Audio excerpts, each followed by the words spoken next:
Thanks, Gary, for doing this interview. We're really excited. I know you know who we are. We're a new arts organization, and we've got these 18 gorgeous period rooms in this gorgeous drill hall where artists can do stuff that's totally out of the box, completely different. And we are trying to build a new audience. This is, we're only 6 years old. We're a baby, exactly, we're a baby. And so social media just seems like such a good tool for us. And so we've been working with your team, and it's been fantastic. Thank you. It's really, really good.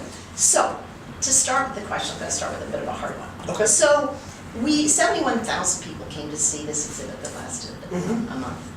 And we asked people, how did they hear about us? And despite what's intuitively felt like such a strong social media audience, only 6% said that they came because of social media. So how do you measure, to sort of start with that, how do you measure the success of social media ticket sales? Sure. So I think first of all, we need to think a little bit deeper. So you hear the number that's 6%. Yeah. And I think the question becomes, A, what were the other numbers? And B, how much do these things all play together? So one of the great things when you think about historically in advertising is television is such a huge platform and has always gotten way more credit than it deserves as a driver towards ROI because a lot of things play together. To me, the more interesting psychoanalysis of that data is humans are actually terrible at actually recalling and surveying on how they got there. Now, by the way, that might mean that 3% came from social media. My intuition is the way social media works, which is a foundation of information. Somebody sees something on social media, they may then email somebody about it. That person may then see it in the newspaper or radio or whatever. For example, I'm going to counter. Do you happen to know what the results on the other 94% were? So what were the bigger drivers? So let me first say that the 6% was 3 times bigger than anything we've ever had on social media. So good, it was 2%. But it's still small, so go ahead. 50% word of mouth, 23% New York Times. We had 2 terrific articles. Got it. So to me, that 50% is what I want to really know about. I think that, you go search social media on Google right now with word of mouth and quotes together, and you get millions of results. Ultimately, the only reason I started this company is because I think word of mouth is the biggest driver of everything in the world, and I think social media is actually word of mouth.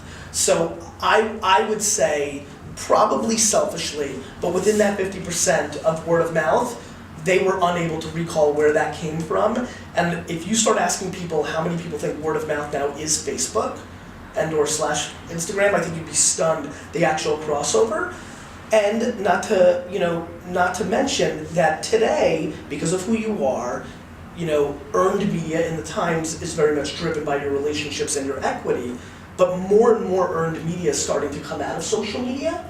And so I think that when you think about 50 is word of mouth and 25 is the Times, I've lived a career of enormous amounts of earned media completely predicated from the seeds of social media.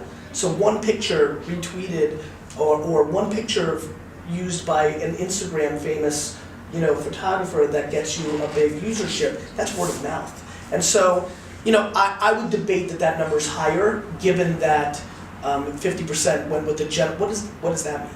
I don't think 50% was they randomly were on a bus and train and somebody said, you know what you should go. So I would tell you at worst of that 50%, maybe 25 of that has its seeds, whether in social and probably the other 25 within that New York Times article because somebody read it, somebody told somebody, that deserves the credit. These are the foundations. There is no platform of word of mouth.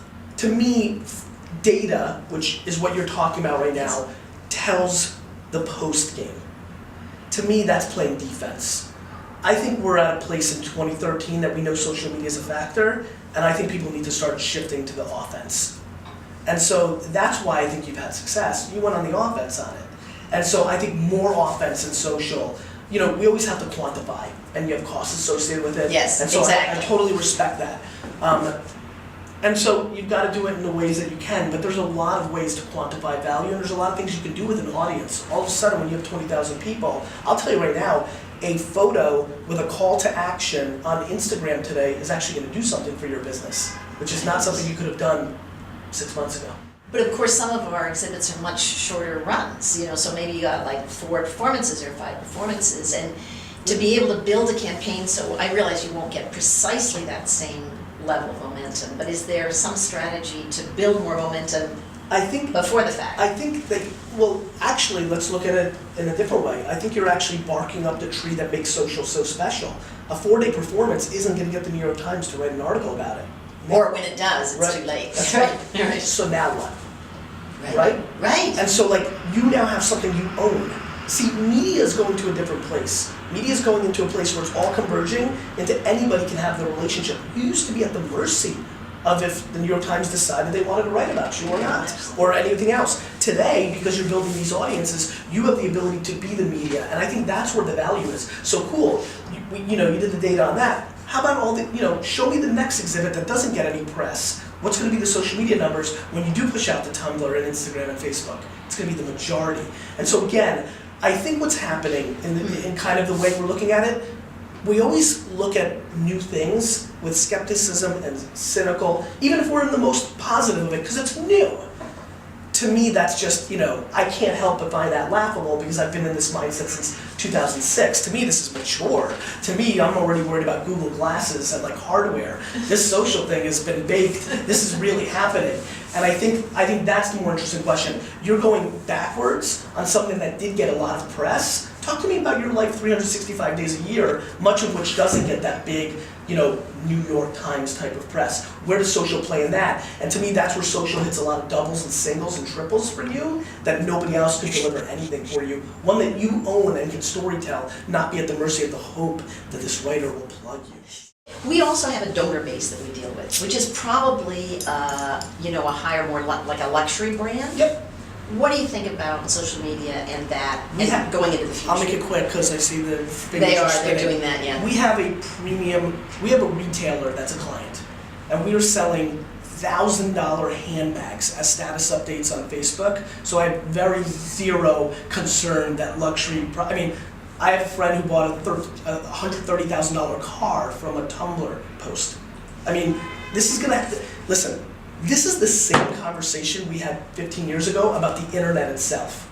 I think you're right, but let me tell you something right now. I'm now in a position in my life where I'm doing those kind of things, and they come from people that engage with me here. I don't open a magazine to figure out who I want to be a part of or what I want to be associated with. It's human, you know this. It's always been human. This scales humanity. Yeah, it's fantastic. Well, thank you, Gary, so much. And we have something we have a surprise and delight. Okay. We've been reading your books. Okay, thank you. Thank you. Economy sits right next to my Thank bed. you. So we understand, and you may be embarrassed about it, like I'll be embarrassed about the interview 15 years from now, but is that you were a fan of Milli Vanilli in 7th grade. Very and so good we work, want to make guys. sure I'm impressed. we want to make sure that Oh Xander my can God, continue this the is tradition. Unbelievable.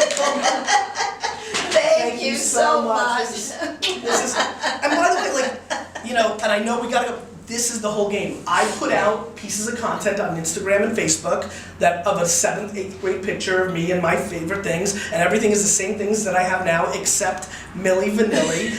And I have to tell you, it's not so much that you gave me this, it's that you gave me enough effort to know this about me, and that's where the equity comes in. And so your donors are out there, the big ones, the whales. They're tweeting and Facebooking about who they are, and they don't want just a nice fancy envelope in the mail and say, come to this cocktail party. If you bring them something that says Milli Vanilli, they're more humanly attached. I'm now more humanly attached to you guys, strictly predicated on this.